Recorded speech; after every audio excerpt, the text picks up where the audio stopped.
Hello guys, kain tayo.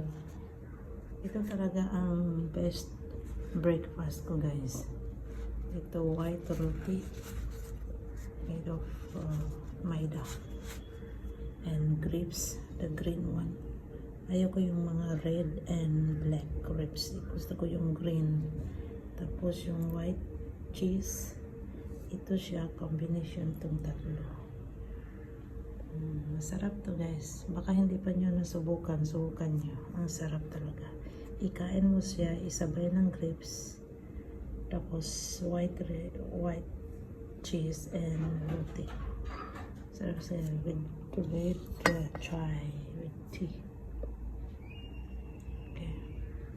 Try nyo guys.